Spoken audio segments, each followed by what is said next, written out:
We go back to a time long ago, and a place, well, not quite so far away.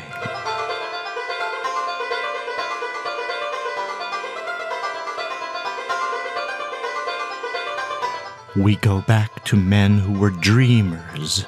They saw the future. A subway to Fletcher, a balloon to Mount Mansfield, a bus across Cambridge, a trolley to Fairfax, an elevated railroad to Pleasant Valley, flying bubbles, wireless radio blanketing the hills, and personal balloon transport for everyone.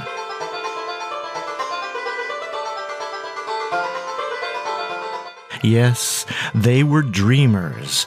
They dreamed that the horse would yield to a time of great commerce.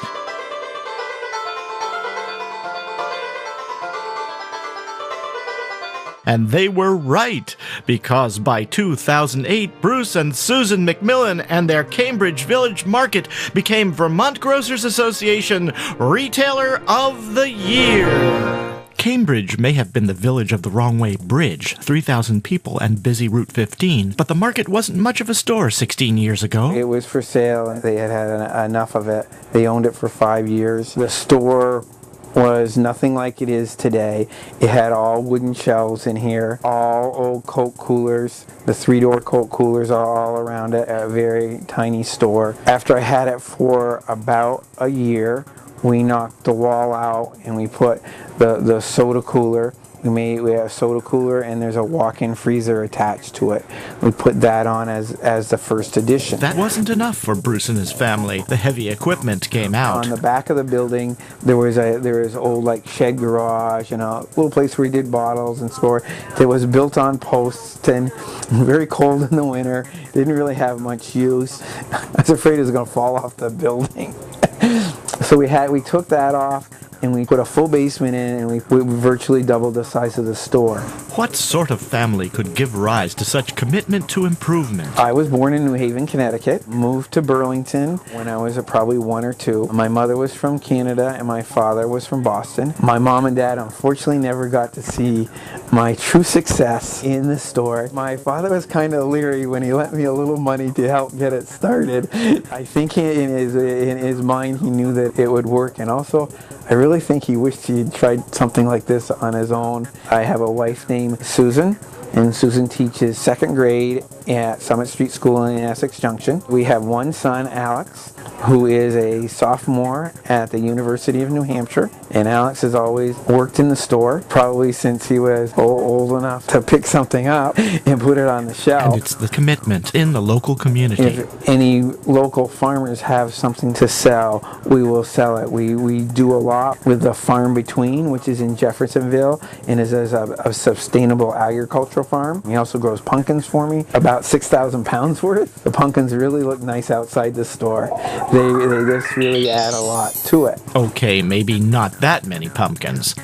The Cambridge Village Market has been scanning for 10 years and now orders via the internet. Bruce has upgraded computers, and the database calculates gas margins, products, and inventory. Service meat case. Michael Henry says that the market is a study in creative and imaginative ways to effectively utilize space. The family has been so dedicated that its original 6 employees are now 26. Its income has more than quadrupled, and the community is behind them. And the community has overwhelmingly supported the store over the years. Very well respected. We also donate a lot to all community events. We have a bottle drop outside for the 6th grade class trip.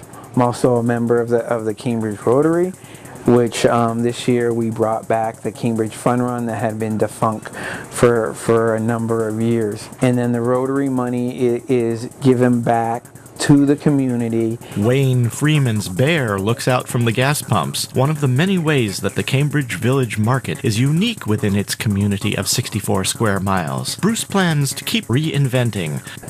I have no plans to retire at all. I don't even think about it. I think the store will continue to grow over the next years. I don't see really anything holding us back from doing some more reinvestment and doing another edition.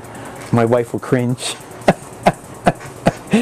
5 miles from Smuggler's Notch, it's a community-based store. We want this to be really a community-based store, and I feel the community is very proud to have a store of this type. And with this product mix that's available to them to have. The market has come a long way since the horse and buggy and community lockers. But back in the era when refrigeration first came into being, this used to house the Cambridge locker, and people would rent refrigeration space, buy a little locker, and you keep all your meat and your stuff like that. Cambridge Village Market and the Macmillan family, along with one wooden bear and 6,000 pounds of pumpkins, the Vermont Grocers Association Retailer of the Year. Good afternoon, Cambridge Village Market. So you want to know the big news about your brother? Your brother has been named the Vermont Grocer of the Year. I don't know, I get a dinner and a plaque.